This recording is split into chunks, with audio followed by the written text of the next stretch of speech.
Hello everybody, Pazzi here. Welcome back to Asylum. Let's continue on. Lenny just gave us a key to one of the doctor's office, so we're heading back.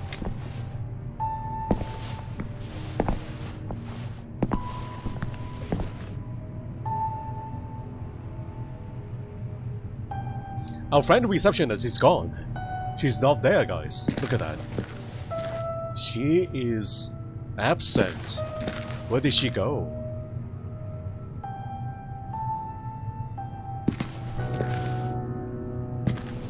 Dr. Hawthorne. That's the one. Yep, it's still locked here, guys. But we have the key.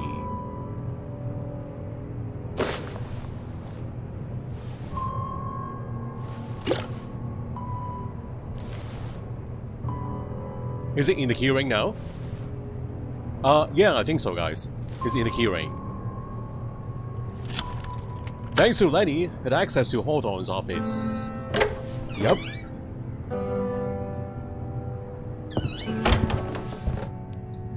As if to foreshadow hideous revelations awaiting inside, the first drops of the rain began to fall when I trespassed into Dr. Hawthorne's office.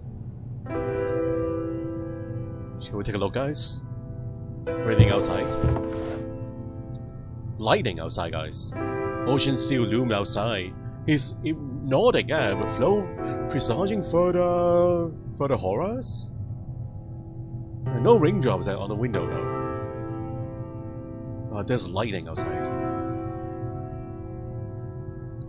Dr. Alice Hawthorne, psychiatrist. One thing was certain, he had an impressive career in his field. Can't really read the diploma, guys.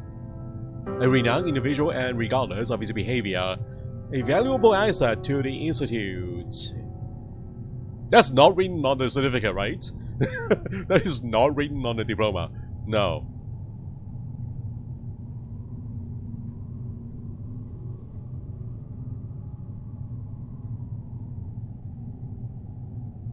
There's a hotspot here. But, oh, nothing happens when I click on it, guys. Even though there's a circle hotspot. Weird.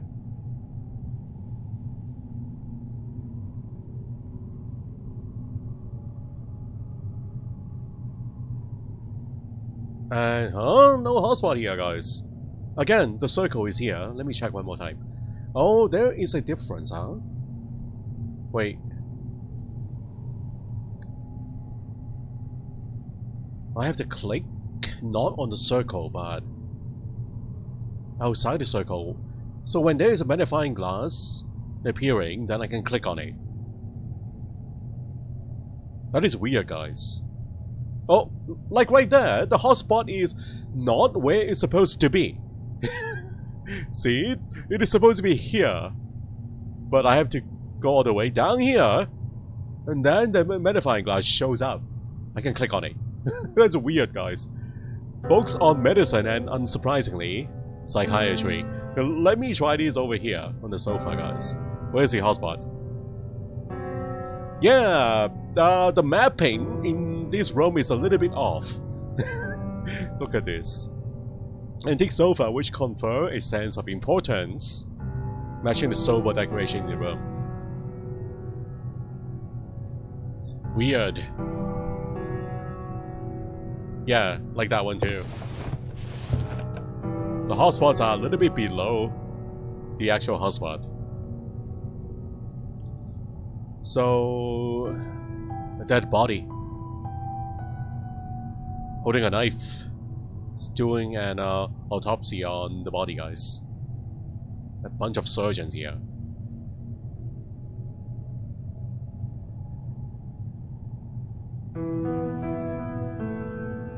No hotspots.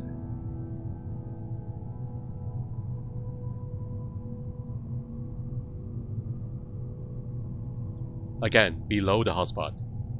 Is the hotspot.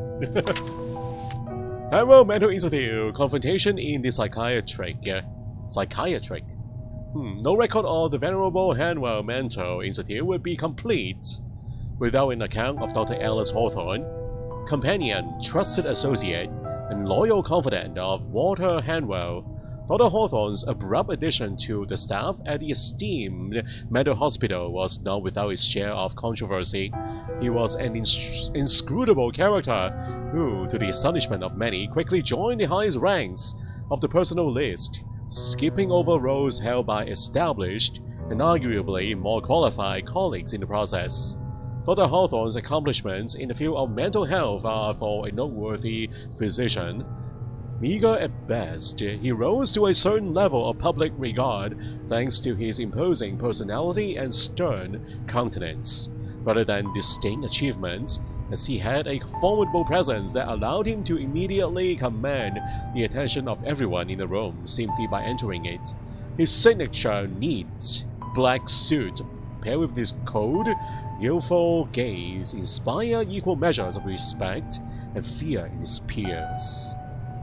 Rumors among those who were acquainted with the Institute's founder insinuate that Walter Hanwell's seemingly friendly, almost fatherly demeanor worked against him when he came to the achieving his own ardent goals. It is speculated that this is the reason he chose to partner with Dr. Hawthorne, who soon proved to have more manipulative, ruthless ways of managing Hanwell Mental Institute. Over time, the grisly details of Dr. Hawthorne's practices began to surface. Many colleagues were horrified, others who knew him well, less so. Testimonies hold that Hawthorne often engaged in heated quarrels with other staff members at the Institute. Nurses who chose to remain anonymous claimed that the medical instruments previously thought to be lost would appear scattered around his office. While it's not unusual for a physician to work with dangerous tools such as scissors and scalpels, it is far from common to find them mishandled in an unsterilized environment. Nonetheless, this particular form of misconduct in Dr. Hawthorne's career could not be confirmed and was dismissed as malicious gossip from disgruntled employees. Dubious stories of patients secretly taken to his office late at night have never been verified either.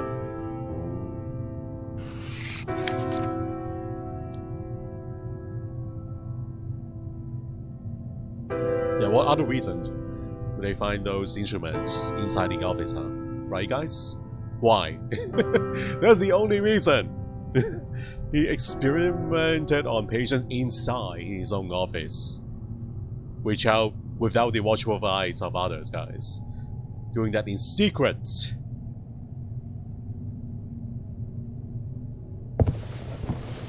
Folks.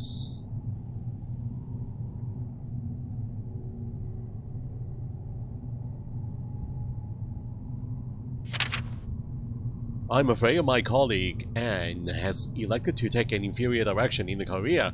I try to be open-minded while considering new ideas, but my goodwill doesn't extend so as far to resorting to shortcuts when it comes to the advancement of healing arts. As much as I can fathom the notion of an integral approach, contemplating the impact of emotions on our behavior, biology is definite. Our physical body reacts to physical impulses. We could spend ages assessing the mind's response to kind words, but ultimately it's the configuration of our phenotypes that matters. One cannot possibly identify a subcortical disorder by means of a conversation. The direct stimulus of cells will always secure the path to success when dealing with an obvious alteration to the brain. And yet, Ebersbacher insists on her holistic approach, which inevitably devolves into a waste of time.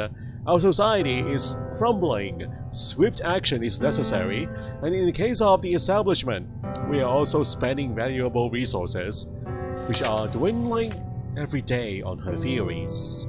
And since I was hired at Hanwell Mental Institute, I have had the good fortune to work with various unique patients. Investing a great deal of time in learning about their issues, many of these are behavioral complications deeply rooted in their minds. Without a clear solution, miserable subjects exhibiting a debased attitude who couldn't possibly fit in the world of civilized men. I find value in dedicating efforts to those without real hope.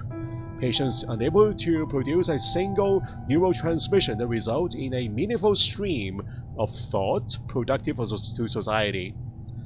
But phony misfits who merely demand attention, the paranoid, the lonely, who who mistakenly confuse the cacophony of modern life, assaulting our senses each day with actual mental problems. Ebersbacher can fritter her hours away as much as she wants. My issue is the money involved. In the end, our existence is a biological what? It's a glorious expression of our genetic material that confers meaning to our lives. And the only tried and proven way to deal with the ailments of our bodies is via the practice of standard medicine.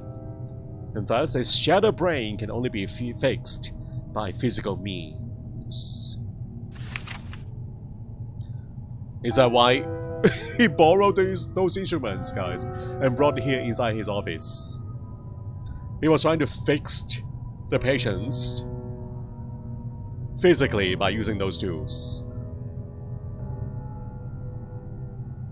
Now, even though this is a mental institute, guys, he is trying to do it the physical way.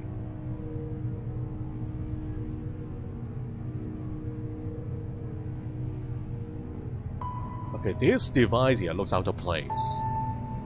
The device, guys. Click on the desk. Okay, hold on. Hold on.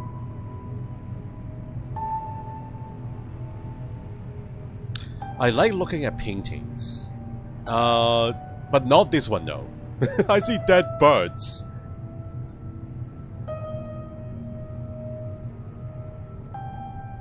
Well, I'm sure the doctor has a reason putting that painting here, that particular painting of dead birds inside his office.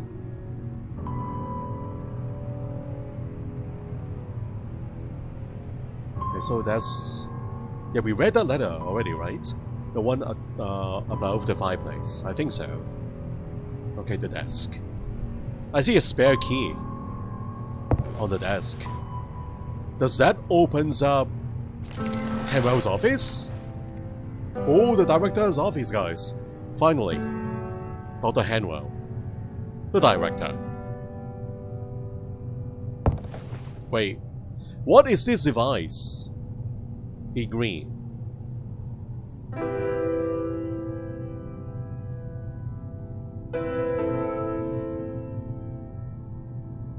Hold on. Wait. Is that the reason why the clicking is off? Because of the mouse is still active here, guys. So the mouse points to the hotspot. Wait. Oh, okay, now it's gone. It's not supposed to be there, guys. The hand icon. Because I'm using the controller. Alright, now it is off again. I think the hotspot works. Ah, so that's the reason why. Okay.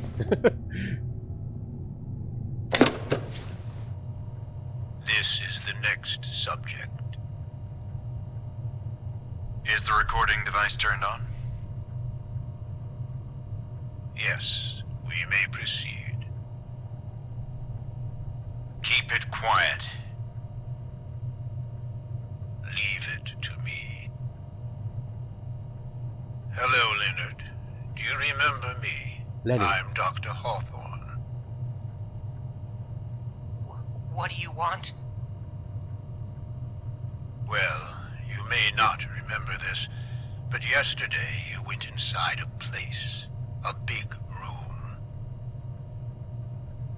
We need to know what happened in there. What did you see? I don't remember. You need to make a big effort to remember, Lenny, or unpleasant things may happen. There was a tunnel, but not ours. Things looked different. The smell, oh, such a bad smell. And then, no. What happened next, Lenny? At the end of the tunnel, I entered a room. Oh, my head was in pain. So much pain. Describe that room for me. I don't want to go back. I don't want to remember. Describe that room. Now. It's so large. The walls are strange, with shapes I've never seen, and there's a glow everywhere. And in the center, What is at the center of the room? no! What did you see? My head is pounding. Think. Think. Remember. No. Hawthorne. Use that. You must remember, Lenny, for our sakes.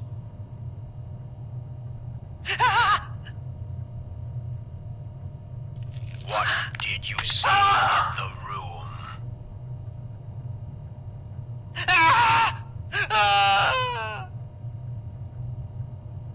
Keep going. I'll turn off the recorder until he's ready to speak again.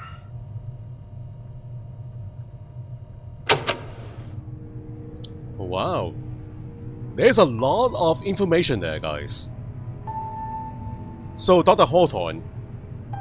I believe there is also Dr. Hanwell there too. So they are both here. I mean, during the recording. So Hanwell handed Dr. Hawthorne the torture device to be used on Lenny. If that is Dr. Hanwell, guys, I'm not sure. His name wasn't mentioned there. But we know that Hawthorne is there because we heard his name. So Hawthorne was interviewing Lenny, asking him questions about a big room. So, does that mean Dr. Hawthorne doesn't know the answers to those questions, guys? He doesn't know what is in the big room? I don't think he knows what's inside. So, that means... I wonder if this big room is in the mines?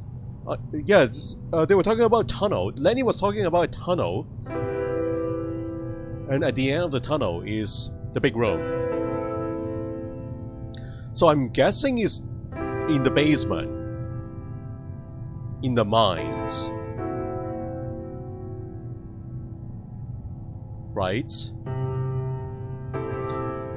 The doctors were sending the patients down below into the tunnels for whatever reason, guys. To take materials, to explore the big room. I don't know.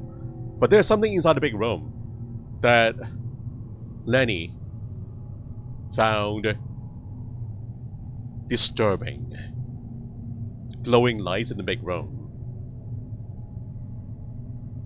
And that thing in the middle that he was trying to tell Hawthorne.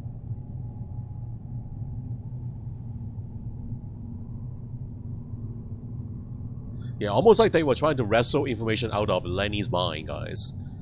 Because they want to know what the answers are. They want to know what's inside the big room. And if that is the case, then they themselves don't know what is inside that room. They haven't been in there. So that is a bit strange, right?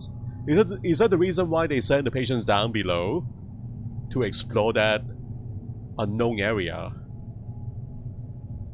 Yeah, I don't know what's going on, guys. Is there a second recording?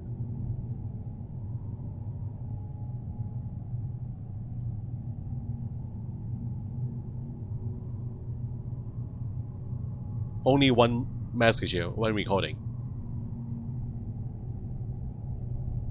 Alright. Wary as I am about recording such notes on paper, Walter insisted that we thoroughly document these experiments for the benefit of research. It's true that the process of writing a journal allows one to more efficiently collect thoughts and ideas, make sense out of them. However, I will have to strengthen security measures.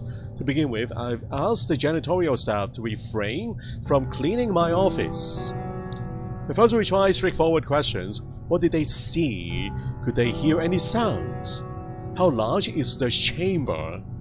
And yet they seem to have no recollection of the encounter. Next, we follow with a set of more specific inquiries. What is the being inhabiting that chamber? A being? Does it look like an animal? Can you describe its shape? Did it move? Nothing worked. Their minds are completely blank, as if that moment was erased from the memories. However, there's no question that whatever happens inside the chamber provokes a severe reaction in them. The procedure is rudimentary to say the least, but effective. We tie a rope around each patient's waist and push them inside, resisting the temptation to gaze beyond the threshold with our might. It's hard to tell from our vantage point next to the doorway what transpires in the what the heck, guys? What?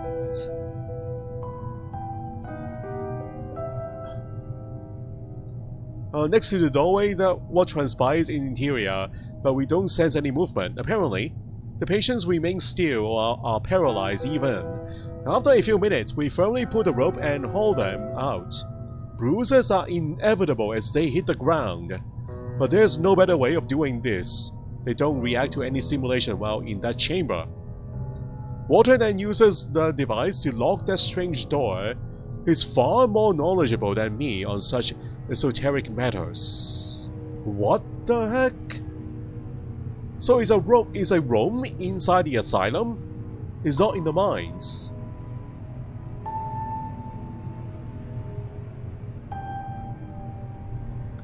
They try to push the patients inside that room, guys. The doctors were not going in that room themselves. They pushed the patients inside while holding them in the ropes. And when they put them back out, there are bruises on their bodies. So that explains all the other readings and messages we have seen before in the game. The patients left with all kinds of wounds on their bodies, right? This is very odd, very strange. Okay, anyway. We believe what the patients experience is unbearable fear. Our initial guess that they were becoming paralyzed was correct. After all, it's like they shut down in the presence of that blasphemous form before them. The human brain is such a marvelous organ. Even their deeply damaged minds react to protect them when they are in danger. As we drag them out of that ancient room in the basement?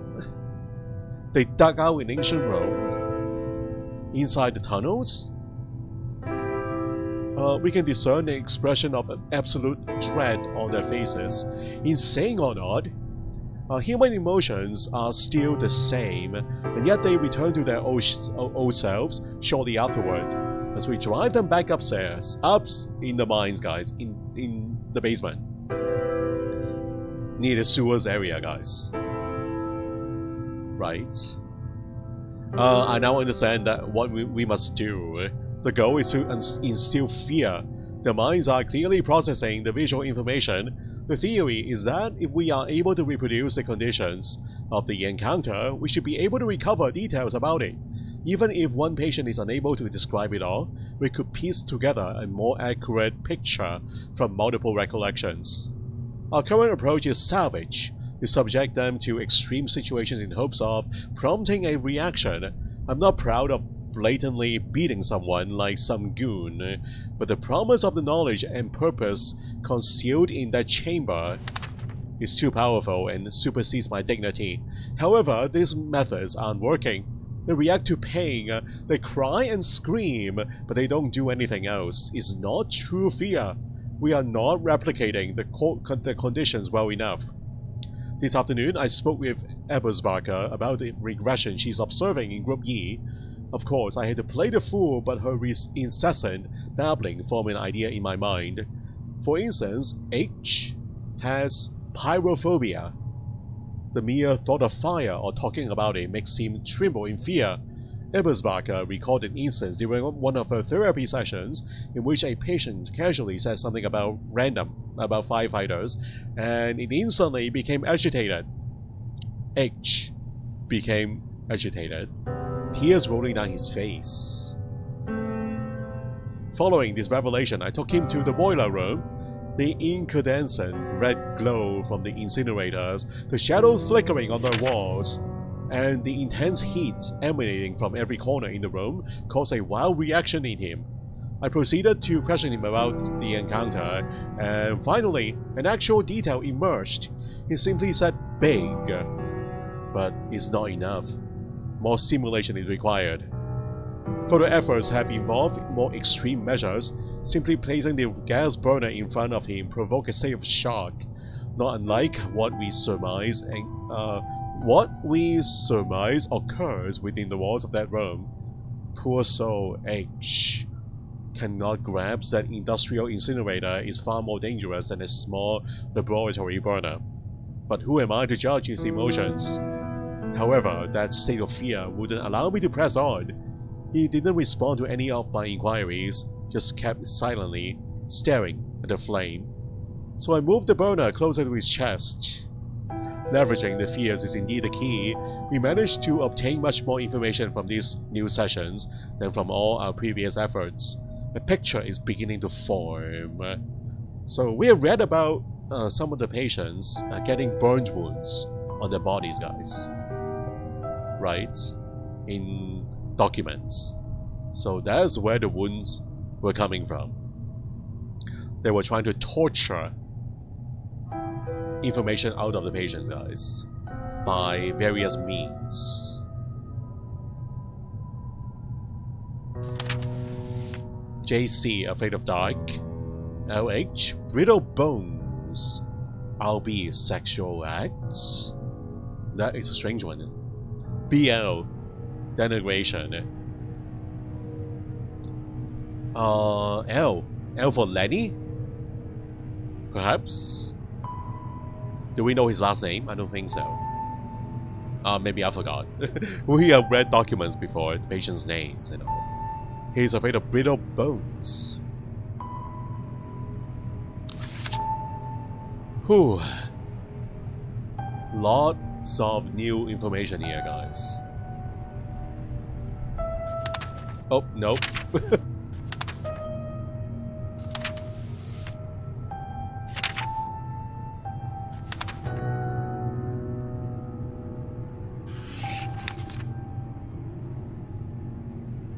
Ooh, new movie reel. We have to go back to the projector.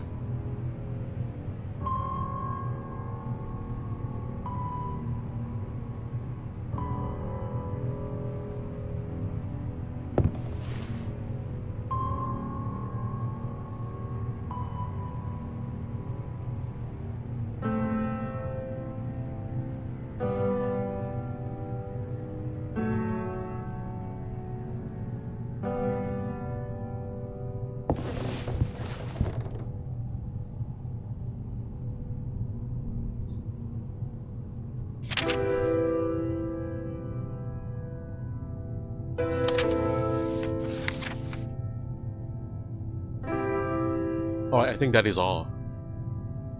Now we go into the director's office, Dr. Hawthorne.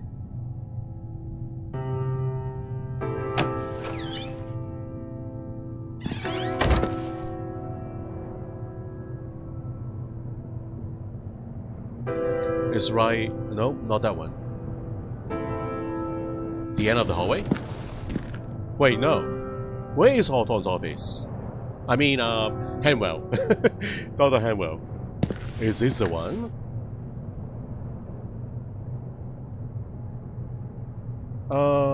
This goes back to the reception area. It's like sitting room. Ebersbacher is... yeah, we've been inside already.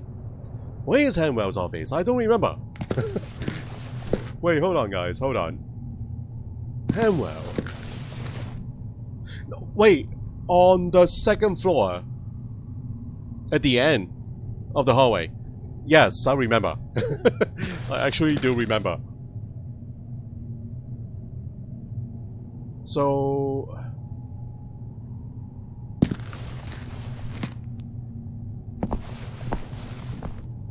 while we are finding ourselves back to his office, why don't we take a detour and go back to the therapy room?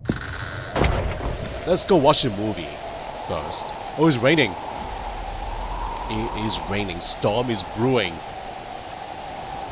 Things are getting dangerous.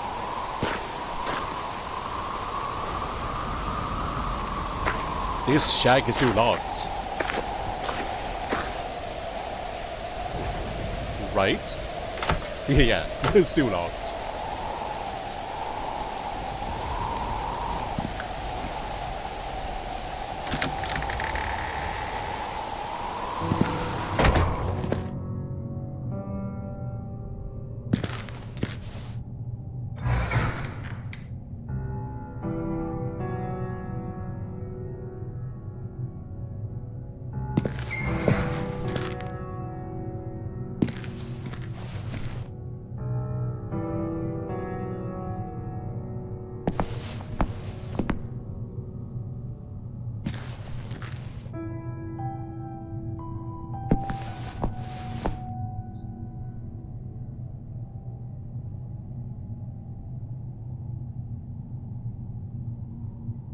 Let's look at the map here. I want to make sure that Hanwell's office is here.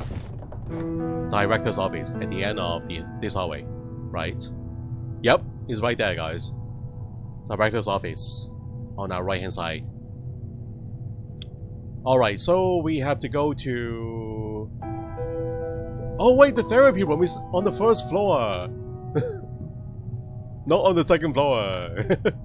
Alright, never mind. I forgot already. Alright, then why don't we head to the office then? Dr. Hanwell!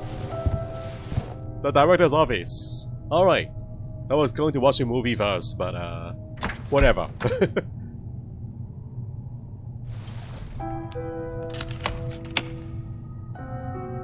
The director's office! Oh! Little jump scare there. 2 AM. At last, I found myself at the heart of the institute, the director's office. Was I going to find inside the answers I was what? I was hoping to find? Oh! The director himself? His own painting. So he stared at his own painting while sitting down in his office.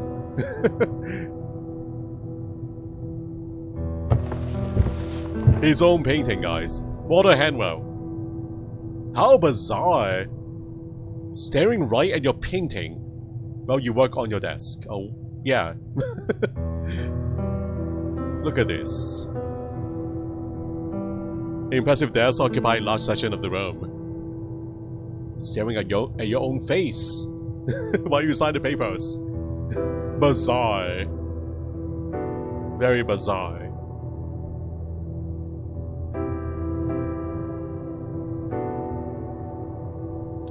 I want to examine the paintings here. The strange paintings. Directors seem to have a captivating collection of arts. Bizarre, terrifying pieces of arts. Striking. Yeah, that is the right word to use, guys.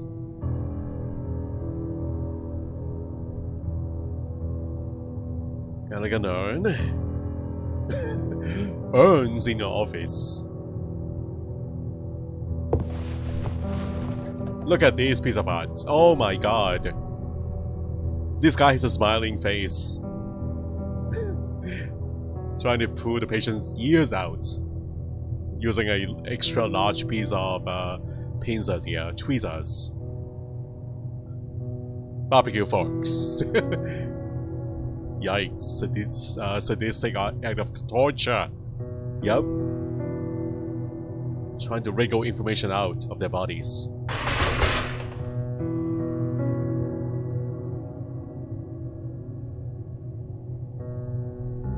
I see papers.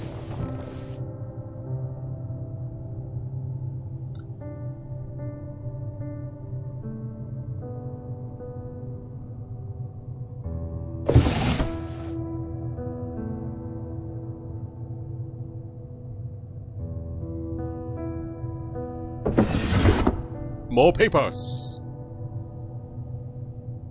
Okay, you know what? I feel like I should read the one on the desk first.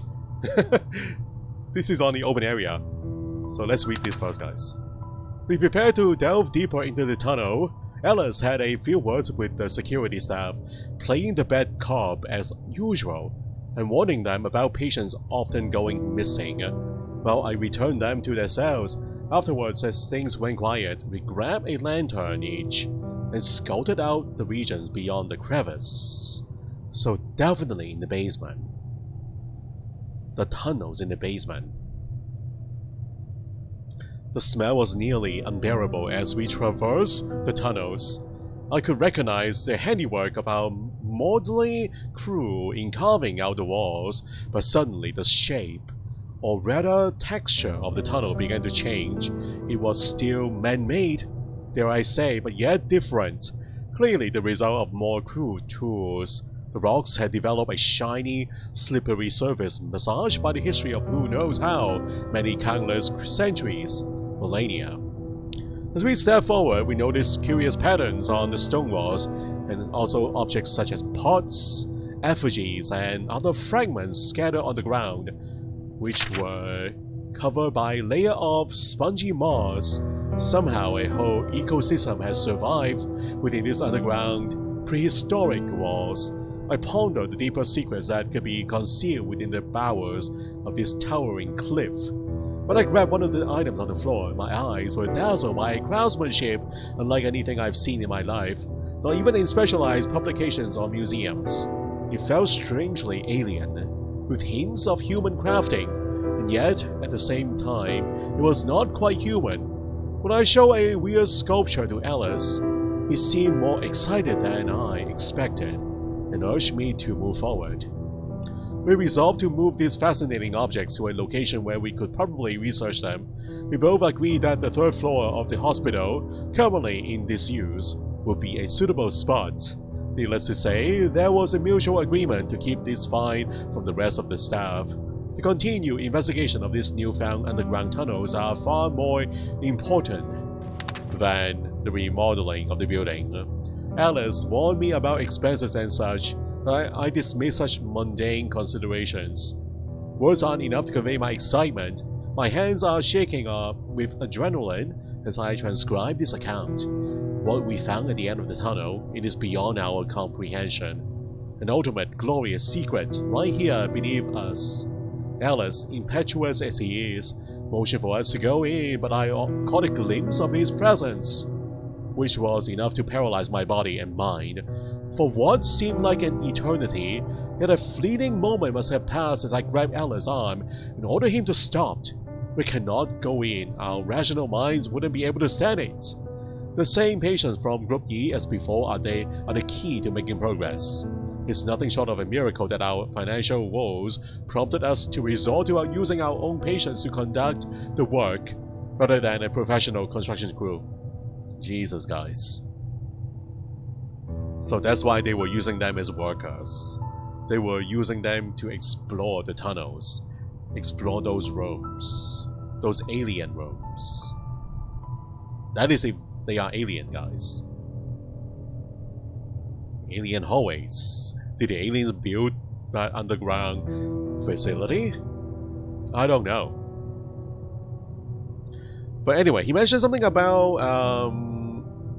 a creature, right? Where? A glimpse of his presence. His presence inside that big room.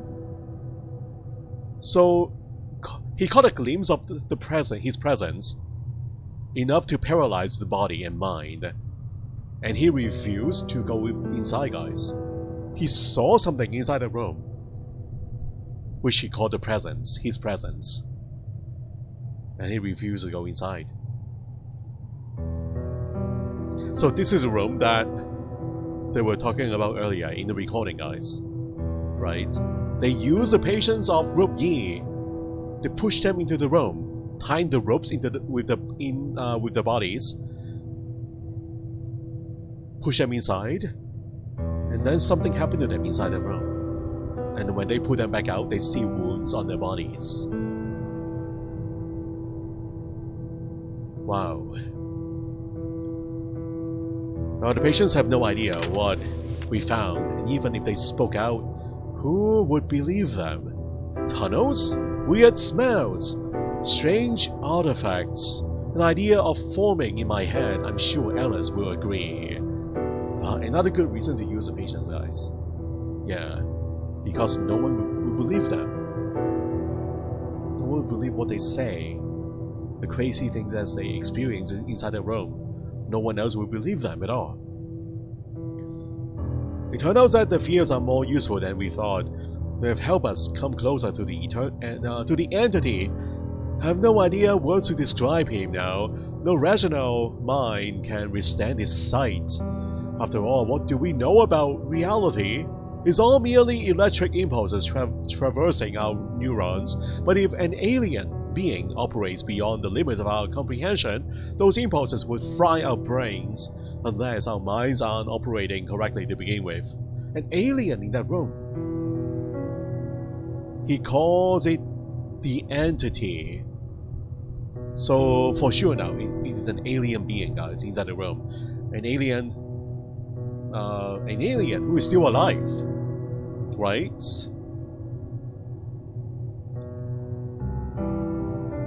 A moving, an alive alien in the chamber. They are indeed able to visualize something we couldn't possibly process without sane minds.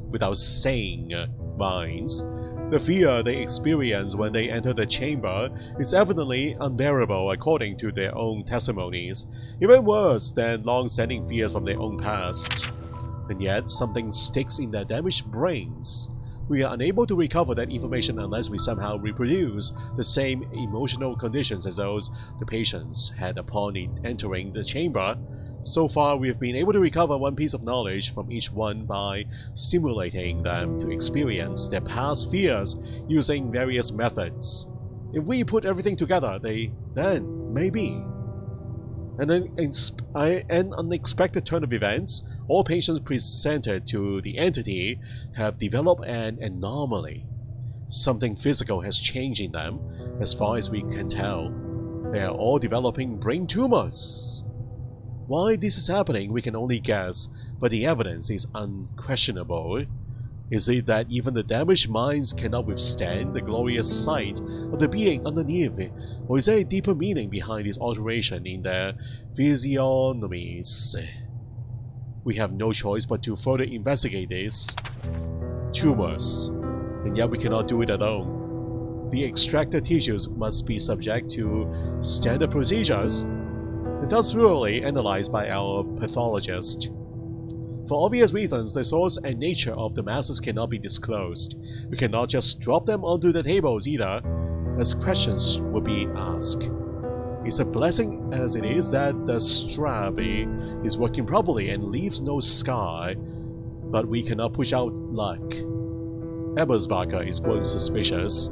We toyed around with the idea of firing her, but that might draw attention to that we cannot afford right now.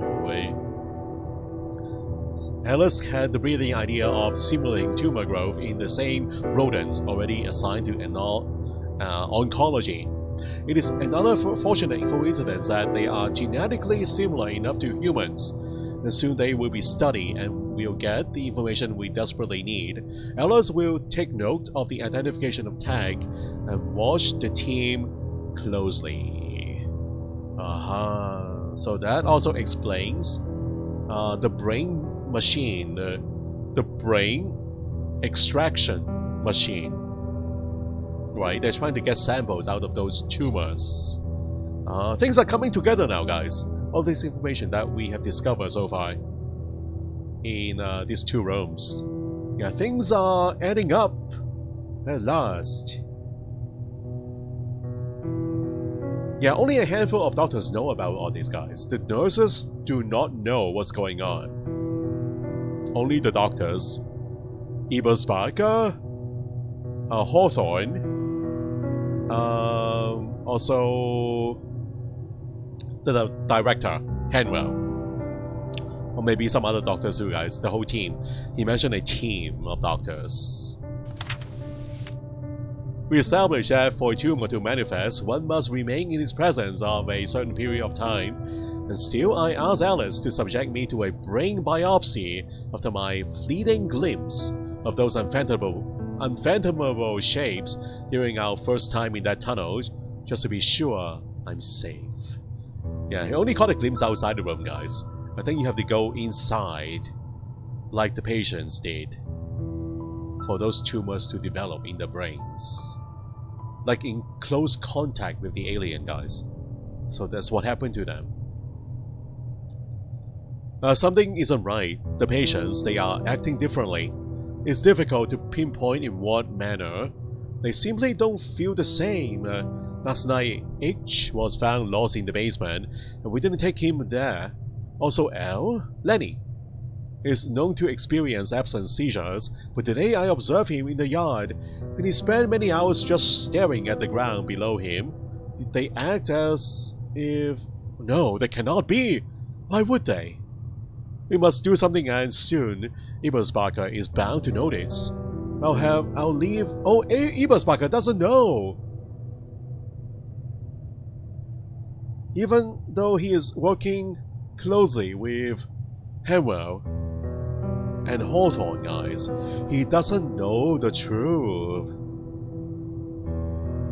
Wow. Yeah, Ebersparker is bound to notice. I'll have Alice recommend shock therapy in the case of L.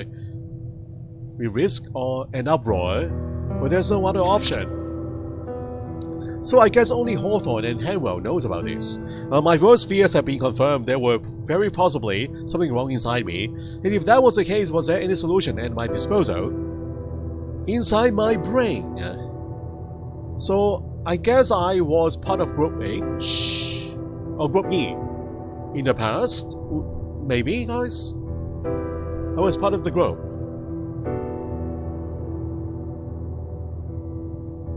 Am I going to extract brain tissues myself using the device? It sounds like it, guys. I'm going to extract the tissues using the device. And then put my own brain tissues from the tumor onto the slide. And then put the slide under the microscope to examine it. I'm doing this myself. Wow. Yeah, sounds like that is going to be an objective here. Make sure I have no tumor in my brain. Crazy, guys.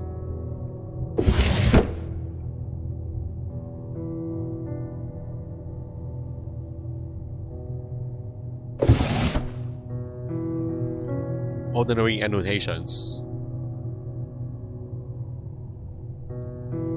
Alright, we got a letter here on this side. A note.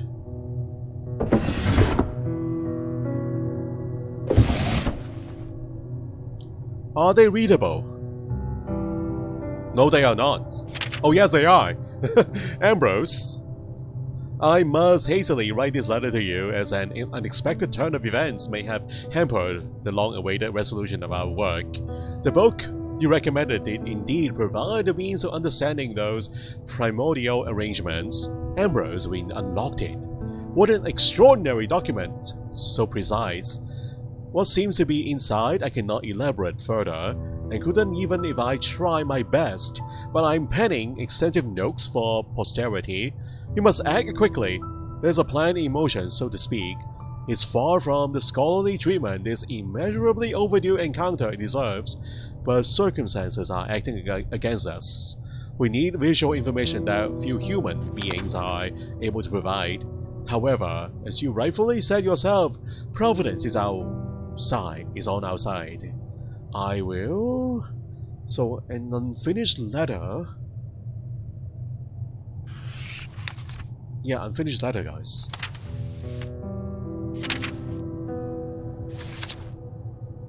Writing to Ambrose.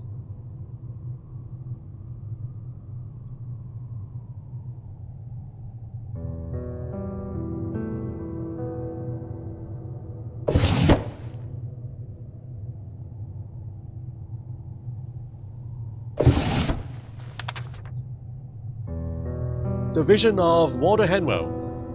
The Hanwell Mental Institute was founded by Dr. Walter Hanwell, whose remarkable knowledge in the field of mental health care shaped the philosophy and forward-thinking nature of the establishment.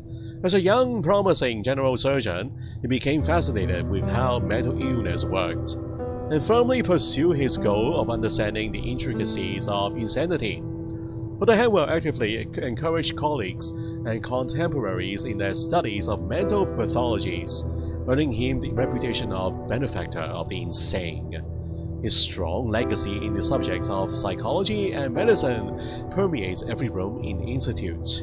Dr. Hanwell was also known for his open mind when it came to the application of experimental psychiatry, surgery, and more enigmatic forms of alternative medicine. One of Hanwell's greatest contributions to the field was the creation of the Strabe, an ingenious contraption for probing brain tumors, which is discussed later in this article. And while this wondrous machine showed promise, it was developed too late for its time. We invented the Strabe just before the dawn of the new technological era, which the proliferation of the far less intrusive magnetic resonance imaging (MRI) used for the detection of brain tumors pushed it all too quickly into obsolescence. Walter Hanwell's approach to mental health care was not without its share of controversy.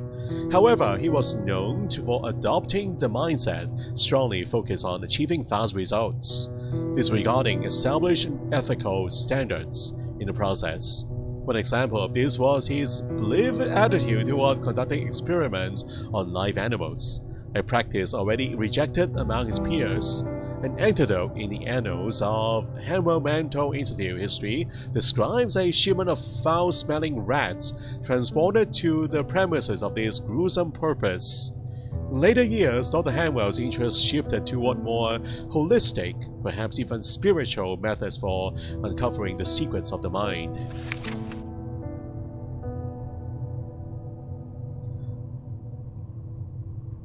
I wonder why he has that paper in his drawer, guys. It's not written by him. It was written by someone else. Worshipping his achievements. Oh, wait, the same one.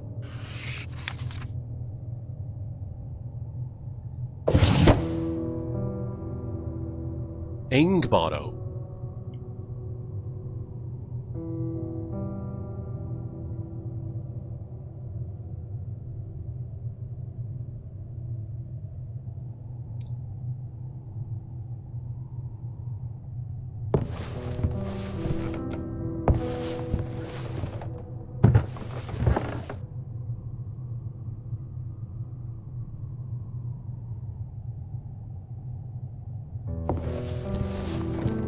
What is this?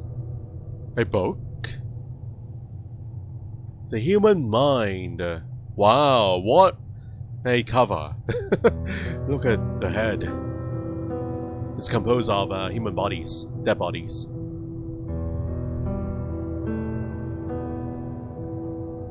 Various shapes and forms and positions there.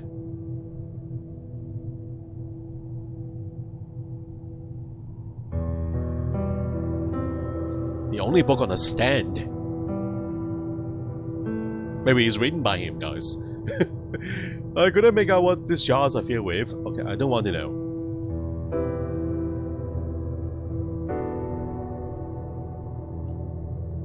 Topics of surgery and psychiatry.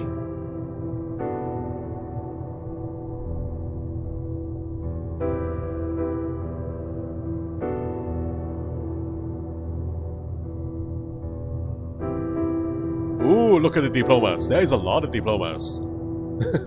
Wow. Exceptional track record. Well, running out of place. Maybe he's still accumulating more, guys. What happened to Dr. Hanwell? Is he still alive? Do we know? Yeah, I wonder, guys. Is he still alive? Is he still inside? This asylum?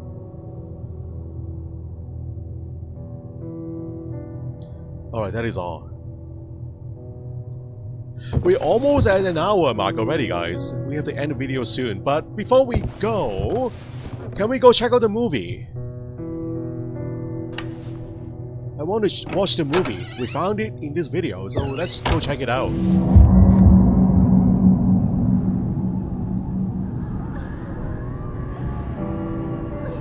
The pregnant patient. Do we know her name?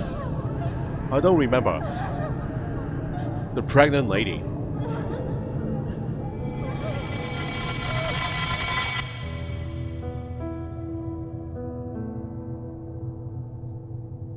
Why am I getting those visions though? Why?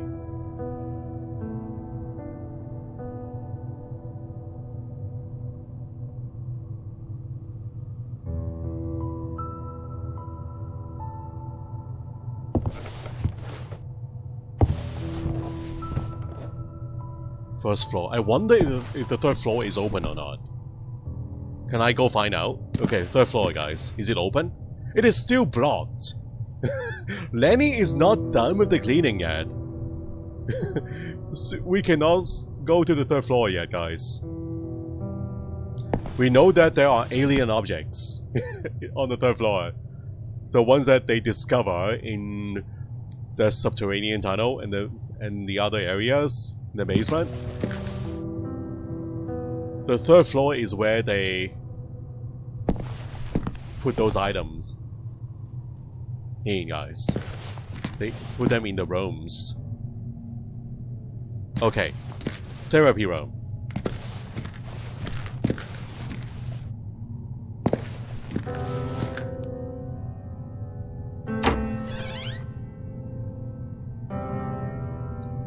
The right room, right? The projector movie. Yep, the right room.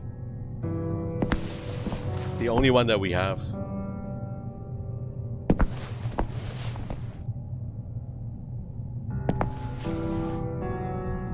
Okay, hold on. Bertrand LaRoche, BL. Is that the only one? The only one. There are 4 names, guys, on that list.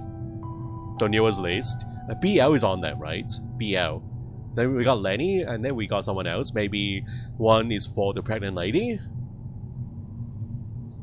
And the other one is probably the big guy who died already. We found the dead body of the big guy. I think he's also on the list.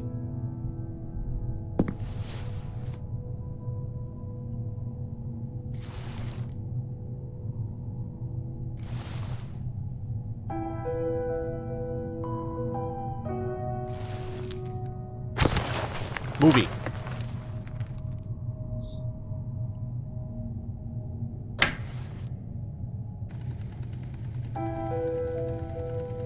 Here we go. The gate in the boiler room? The entrance into the tunnel?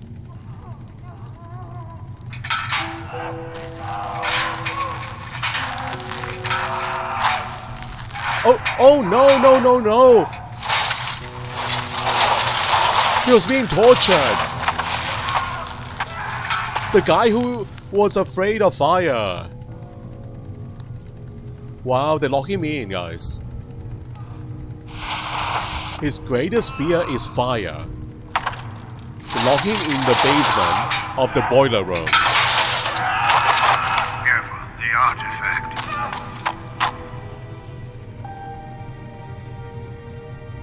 The artifact?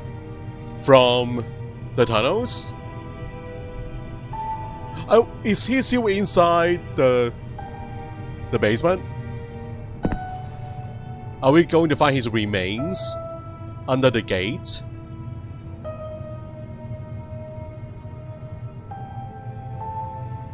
Oh my god. The boiler room.